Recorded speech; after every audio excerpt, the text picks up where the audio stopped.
Muy buenas tardes, bienvenidos a una nueva emisión del presente ciclo de Prevención TV.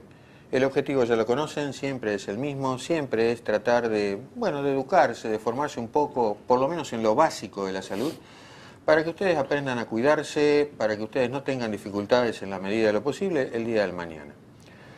Vamos a volver hoy sobre un tema del que ya algo hemos hablado, ¿no? Porque por ahí no siempre es pensar en... En realidad surgen muchas dudas cuando se nos indica algún estudio de diagnóstico por imágenes, cómo será el estudio, qué me va a aportar. Bueno, vos sabés que a veces con una cosa tan simple como un Papa Nicolau hay mujeres que dudan, ni hablar de una ecografía transvaginal. Por supuesto, y es una herramienta valiosísima de diagnóstico que nosotros tenemos y que los propios colegas, sacándole el jugo a ese tipo de estudios, logramos diagnósticos muy precisos, y podemos darle, por ejemplo, una terapéutica mucho más racional a nuestros pacientes. Así que vamos a volver con el tema.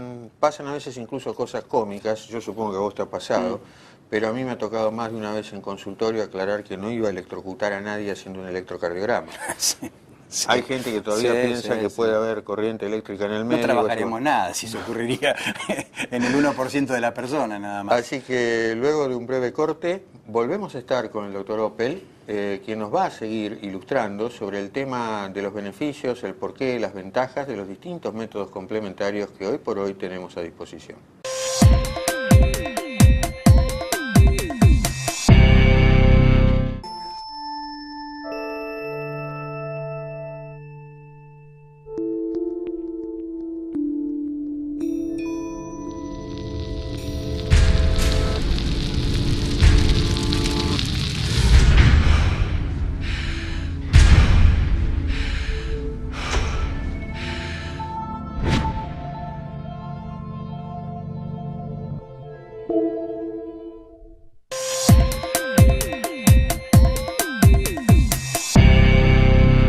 Bueno, tal cual lo prometido en el bloque inicial, estamos nuevamente con el doctor Adrián Oppel, que es director de TCB, que es un centro de diagnóstico muy importante de la zona de Quilmes y de otros sitios más. Antes de hablar de lleno de lo que es diagnóstico por imágenes, que es para lo cual lo hemos convocado a Adrián, ¿por qué no nos hablas un poquitito de cómo fue cómo empezaron con el diagnóstico por imagen y cómo fueron creciendo a lo largo del tiempo, porque realmente es una experiencia, una familia muy laburadora, me consta, la mamá con muchos años sigue laburando, así que bueno, los hijos han recogido el ejemplo y realmente va a resultar útil para la gente, interesante, ver desde dónde arrancaron y cómo están hoy, ¿no? Así que la verdad es una historia que a mí me gusta mucho y me gustaría que se la trasladaras a la gente, Adrián. Bueno, gracias Javier, buenos días a todos, la audiencia de Previsión TV, gracias también al doctor Colombo Berra por la invitación. Bueno, es así, TC Bernal surgió hace más de 20 años por un grupo de amigos, radiólogos, médicos radiólogos, que decidieron iniciar su carrera en la zona sur, comenzando en aquella época en San Antonio Bernal. Y empezaron con mucho esfuerzo, con mucho trabajo, con un ecógrafo portátil que traían primero en tren, después con su propio auto, a hacer los primeros estudios. Y ¿De ahí el nombre, Adrián? TCB. TCB significaba tomografía computada Bernal. Ahí está. Y ahí quedó el nombre. Después se continuó y ahora es TCB, Centros de Diagnóstico. Bueno, estos amigos crecieron, pudieron fundar otra institución en Capital, y a partir de ahí yo tengo una diferencia de edad con mi hermano, que fue uno de los fundadores. Cuando me incorporé a la medicina y el diagnóstico por imágenes, me ofreció participar con él en este emprendimiento de Zona Sur. Esto fue hace unos 8 años, pero con mucho esfuerzo y trabajo tratamos de llevar adelante una empresa que estaba aquí en la zona para darle otro impulso, otro crecimiento, otras ganas y aprovechando un poco que venía como una nueva generación. Y así fue, y empezamos a crecer, y actualmente en el instituto entran en la sede de la calle Videla unas 200 personas por día. Y más o menos entre las sedes que estamos aquí en Quilmes y otra en Banfield, y próximamente en Avellaneda, pero las que estaban hoy funcionando atendemos unos 5.500 pacientes por mes. Con lo cual asumimos esa responsabilidad y seguimos trabajando. Es un número gigantesco de pacientes, ¿no? Realmente. Sí. O sea que tenés la sucursal de Videla, la sucursal de Videla, la sucursal de Banfield. La sucursal de Banfield, que también tenemos estudio de alta complejidad, y la otra sucursal aquí en Quilmes, los consultorios de la calle Sarmiento, donde atendemos distintas prácticas. Perfecto, perfecto. Y ahora, próximamente, están abriendo en Avellaneda otro centro de diagnóstico. Fin de junio, principio de julio, si todo sale bien, como esperamos, estamos por abrir un nuevo centro donde vamos a incorporar el primer equipo de resonancia de alto campo, se llama. Es un equipo que técnicamente se dice 1.5 Tesla y que permite hacer determinados estudios que aquellos de bajo campo no. Que es un tipo nuevo de resonador nuevo. Es un resonador. ¿Qué características tiene? Porque, ¿por qué no le contás a la gente lo que es un resonador cerrado y un resonador abierto? Bueno. Pues nos pasa en el consultorio que la gente le tiene temor al resonador cerrado y muchas veces desisten de hacerse el estudio por el hecho de la incomodidad de estar en un momento muy difícil para ellos en el resonador. ¿Por qué no contás qué diferencias hay y para que esta gente pierda el miedo? Porque hay otra alternativa. Es correcto. Los resonadores básicamente se dividen en 3 grupos.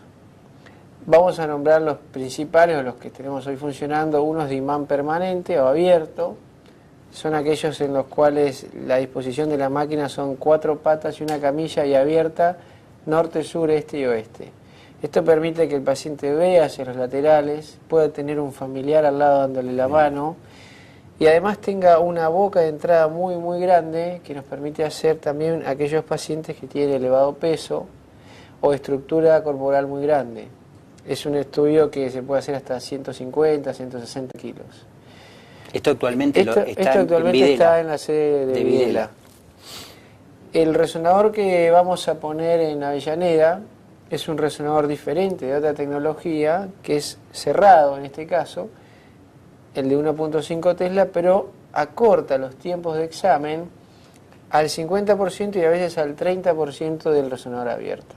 Es muy importante. Entonces, un estudio que normalmente en un resonador abierto demoraría media hora, en esto demoraría 10 minutos, o 15 en el peor de los casos. Bueno, en los resonadores cerrados, los tiempos de exposición para un cerebro, por ejemplo, están en 40 minutos, 45 minutos, con lo cual es así. achicás un montón el tiempo. Y esto es por un lado. Si bien la particularidad del resonador cerrado, como habías comentado, en algunos pacientes provoca cierta aversión porque la imagen es una imagen tubular que uno ve.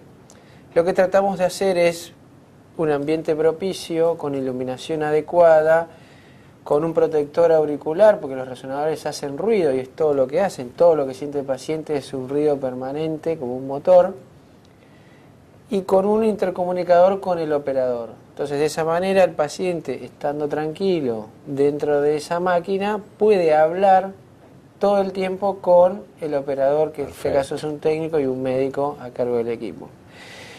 Esto también se hace, por ejemplo, hay una variante, los pacientes son claustrofóbicos, si la indicación es correcta, una resonancia, su médico de cabecera le puede indicar un inductor anestésico, un relajante muscular, y con eso gran parte de los pacientes han superado el inconveniente resonador. Pero en algunos casos también se hace con anestesia general, como si fuese un paciente internado. Nosotros contamos con un equipo de anestesiología que viene, se prepara el paciente media hora antes, se hace el estudio y luego se le va la anestesia. Es una anestesia muy simple. Muy simple. Sin mayores riesgos. Se hace ambulatoria.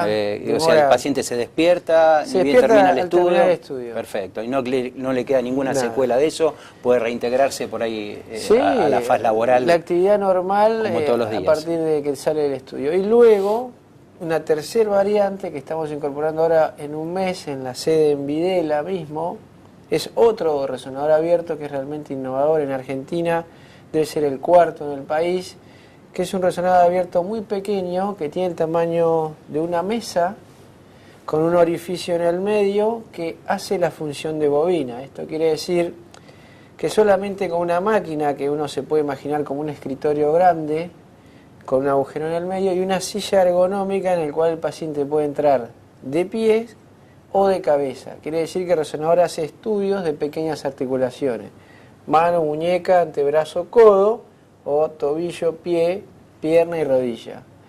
Pero está completamente afuera del resonador el paciente. Claro. No, solo el brazo o solo la pierna dentro ingresa del imán. Nada más. Perfecto. Con lo cual, esto hace que la sala sea más confortable y tenga mucha aceptación para los pacientes claustrofóbicos, y en aquellos en particular que tienen problemas en articulaciones pequeñas, como es dedicado para articulaciones pequeñas, logra una calidad de imágenes superadora. Bueno, nos están haciendo señas, tenemos que ir a un breve corte y continuamos con el tema. Vamos a hablar un poquitito del tema de biopsias en el próximo bloque, vamos a hablar de biopsias, vamos a hablar del famoso PET. En qué consiste, qué diferencias y qué cosas aporta más que una resonancia. Vamos a un breve corte y continuamos con el programa. No se muevan ahí, no toquen el control remoto.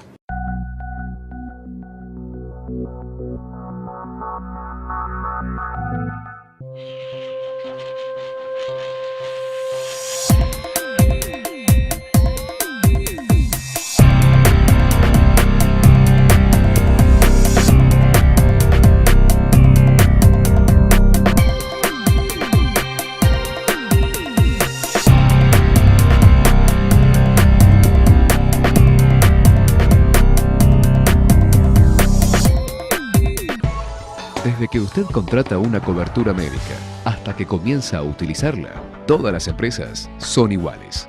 Después, es mejor que sea el Círculo Médico de Quilmes, quien le ofrece a través de FEMEVA Salud Quilmes y EMEDIC una real libre elección del profesional en su consultorio particular y beneficiarse con su aporte de ley.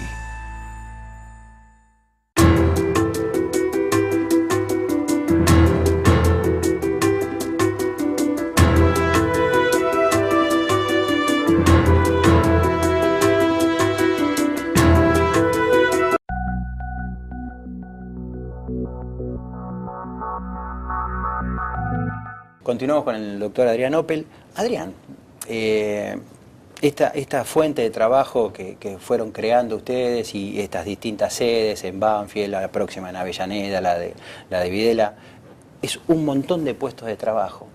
¿Cuánta gente forma parte de la familia de TCB? Porque realmente, yo le cuento por ahí a los que no saben, realmente se trabaja en un ambiente muy familiar, y eso se trata de trasladar al paciente.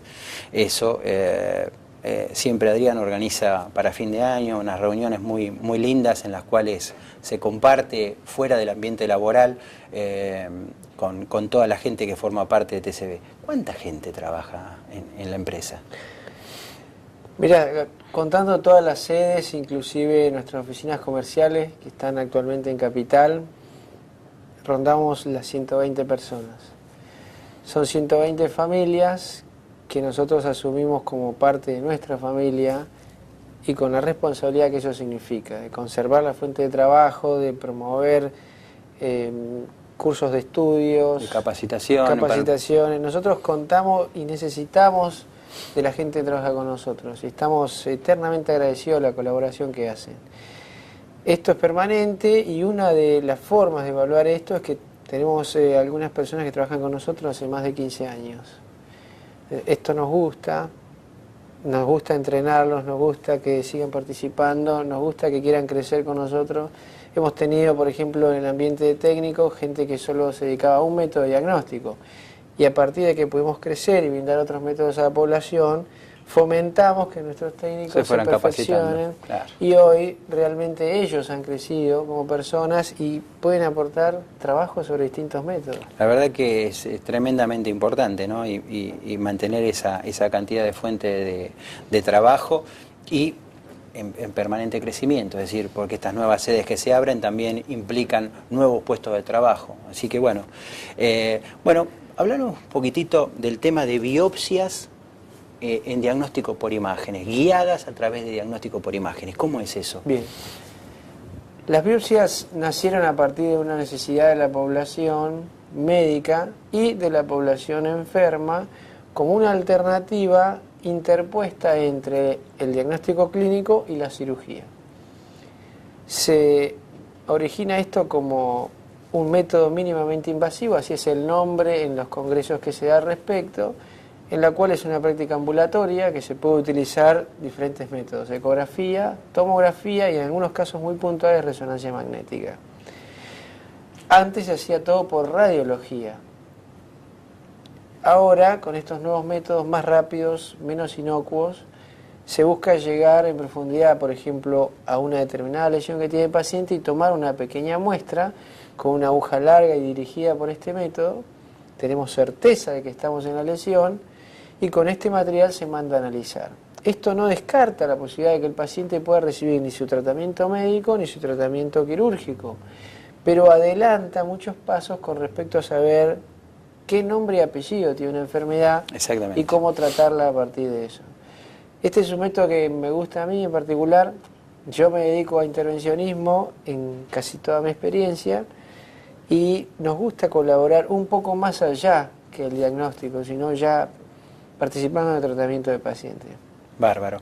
O sea que, para aclararlo un poquitito, aunque fue claro el doctor, la biopsia cumple una función de hacer el diagnóstico etiológico de la enfermedad. ¿Qué quiere decir esto? Ponerle el nombre y apellido como él dijo, se hace la anatomía patológica y se puede determinar si un tipo de lesión es de características benignas o si es de características malignas. Correcto. Y dentro de la malignidad, los tumores se caracterizan por tener diferentes diferenciaciones, ¿eh? Entonces es muy importante para el médico que va a hacer el tratamiento definitivo por ahí, o una cirugía, una resección, conocer la anatomía de esa lesión, porque nos permite saber si ese es un tumor invasor, agresivo, si puede dar metástasis a distancia, o sea, transportarse desde el lugar de origen de la lesión hacia otros territorios del organismo, o sea que eso implica también ya una conducta terapéutica, ¿eh? Es correcto. Así que pasa por ahí. Y muchas veces también,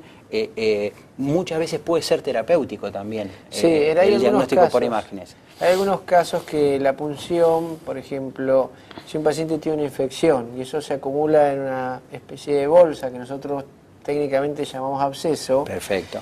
Se puede introducir una aguja y luego una manguera para que ese drenaje de material de pus purulento salga del organismo. Entonces ya la participación del tratamiento posterior va a ayudar a que esa evolución de la enfermedad sea más rápida y más sencilla. A veces hemos evitado una cirugía por hacer un buen drenaje. En otros casos, por ejemplo... Un buen drenaje y que le permite por ahí al antibiótico, por supuesto, terminar de cerrar la lesión correctamente sin tener que llegar a intervenirse quirúrgicamente. En otros casos más severos hemos tenido pacientes con alguna dificultad para orinar, por ejemplo. Entonces esta orina que se fabrica en el riñón se empieza a acumular en el riñón. Entonces nosotros, a través del intervencionismo mínimamente invasivo, colocamos por la pared de la espalda un pequeño tubito hacia el riñón y permitimos que ese riñón se libere esa orina y de esa manera liberamos el funcionamiento para luego que tenga o no cirugía para reparar el daño final. Pero de esta forma impedimos que ese riñón se termine afectando por la acumulación de orina. Damos una solución intermedia para este tipo de cosas. Lo que está diciendo el doctor es la uronefrosis, cuando hay alguna obstrucción en las vías o lo que sea, esa acumulación de orina hacia el riñón no permite su funcionamiento adecuado y si transcurre un tiempo determinado, ese riñón podemos llegar a perderlo. Entonces el hecho de colocar un drenaje para que ese riñón se libere, estamos salvando la estructura del riñón y el funcionamiento del riñón. Después tenemos una cosa que está pasando mucho en nuestra población. Nosotros, todas las personas vamos a tener problemas en 3 articulaciones a partir de los 30 años. Es porque hay una teoría traumatológica que dice que el hombre en la evolución se puso de pie antes de tiempo. Entonces sufre nuestra columna lumbar, nuestras caderas y nuestras rodillas. Son las que cargan el peso de habernos puesto en 2 patas antes de tiempo. Esto dice teoría. ¿Qué vemos con esto? Que muchos pacientes vienen con dolor de espalda, dolor lumbar le llamamos nosotros, y habitualmente se ubican las 3 últimas vértebras lumbares. Este dolor a veces se produce porque un disco, que es una sustancia gelatinosa que está entre medio de los huesos de la vértebra, por el propio peso empieza a salir de su lugar y a apretar a los nervios que pasan por detrás. En algunos casos muy puntuales y con una determinada posición de disco, lo que se puede hacer con guía tomográfica y que hacemos nosotros en la institución es un bloqueo radicular. ¿Qué significa? Poner una aguja en la zona del nervio que está sintiendo dolor y colocarle un material antiinflamatorio y anestésico de depósito que le puede permitir que cese el dolor en algunos casos, que disminuzca el dolor y algunos que vuelvan a poder pararse. Este tratamiento es inherente a cada paciente, no en todos los casos funciona igual, pero en algunos casos, y con el solo hecho de intentar, uno no impide un tratamiento posterior si termina el paciente en cirugía. Por el contrario, esto es una decisión del traumatólogo, pero le da una alternativa en el mientras tanto. Y por otro lado, también puede ocurrir que ese paciente, al liberarlo del tema del dolor, puede hacer un tratamiento kinésico que por ahí está en ese momento totalmente contraindicado, porque por el dolor que tenía no podía hacer absolutamente nada, y comenzar con una rehabilitación kinésica que por ahí, con la ayuda de este tratamiento más la rehabilitación kinésica, por ahí le da una solución definitiva sin tener que llegar a la cirugía. En algunos casos les dio el espacio que el paciente necesita para poder hacer su cirugía programada sin tanto dolor. Por ejemplo, tenemos pacientes que llevan 2 años, 2 años y medio sin dolor después de un bloqueo. Hoy podrían planificar su cirugía de otra manera y no salir corriendo a hacerla. Perfecto. Nos queda poco tiempo. ¿Me hablas un poquitito del PET? ¿Cómo no? ¿Qué es la sigla? ¿Qué significa? ¿Y para qué sirve? PET es una sigla en inglés que significa Positron Emission Technology, que es un método diagnóstico innovador que hay actualmente en Argentina y que nos permite, en el mayor número de casos, hacer evaluación y seguimiento de enfermedades oncológicas, o sea, tumorales. ¿Qué ocurre con esto? Se inyecta una sustancia radiactiva en una vena del paciente, como cualquier estudio de medicina nuclear. Sí. La máquina tiene la capacidad de hacer un rastreo corporal total y determinar qué zona se cambia de color. Cuando se cambia de color, para nosotros tiene un significado desde el punto de vista de la imagen. Quiere decir que hay mayor captación de esa sustancia y quiere decir que tal vez hay una parte activa de la enfermedad en esa zona.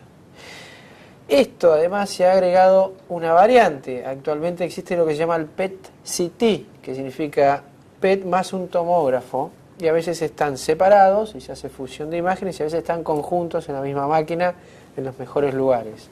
Esto permite no solo saber dónde está la enfermedad, sino qué forma tiene. Quiero decir, el PET tiene una alta sensibilidad para poder detectar está sano o enfermo, y el tomógrafo permite saber qué es lo que tiene sano o enfermo, qué órgano o qué sector de ese órgano está afectado. Está comprometido. Perfecto. ¿Tiene alguna anticipación diagnóstica con respecto a otro método?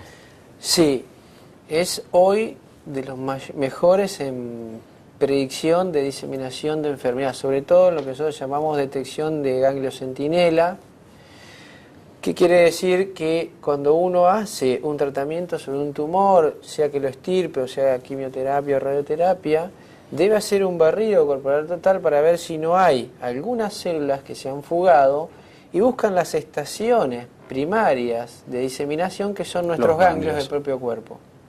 Como es nuestro sistema de drenaje y de limpieza del cuerpo, los ganglios hacen de estaciones. Y a veces ahí se depositan células tumorales y esto permitiría que luego se pueda hacer tratamiento sobre ese ganglio específico y no esperar que la enfermedad se disemine.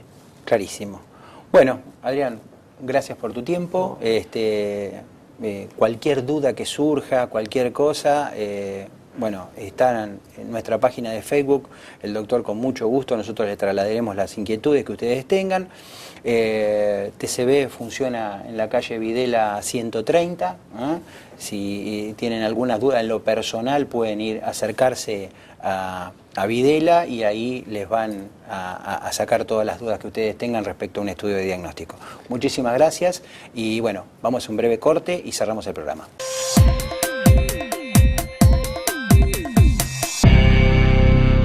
Bueno, hemos llegado así al final de una nueva emisión del ciclo. Esperamos que haya sido del agrado de ustedes, esperamos haber despejado las dudas, esperamos haber quitado los temores. No por eso dejen de hacer preguntas que suenen ridículas en consultorio. Tienen el derecho a hacerlos y por ahí, doctor, ¿cómo es esto? Doctor, ¿no irá a pasar esto o lo otro? Pero bueno, siempre es un avance que estén enterados de las posibilidades diagnósticas, que vayan perdiendo el miedo. Así que una vez más, si hubieran dudas, la página de Facebook está a disposición, pueden vehiculizar por ese camino o por los teléfonos habituales todas las dudas que tengan. Nosotros o bien el doctor Opel estarán a cargo de las respuestas con todo gusto. Y si alguna duda surgió o no vieron una parte del programa y le interesa reverlo el programa, tienen la posibilidad de verlo en Facebook, tranquilamente en la comodidad de su casa. Correcto. Así Sin que más, agradecerles la fidelidad, el continuar ahí, agradecerles a los sponsors que hacen posible la emisión del ciclo. Muy buenas tardes y muchísimas gracias. Muy buenas tardes, hasta la próxima semana.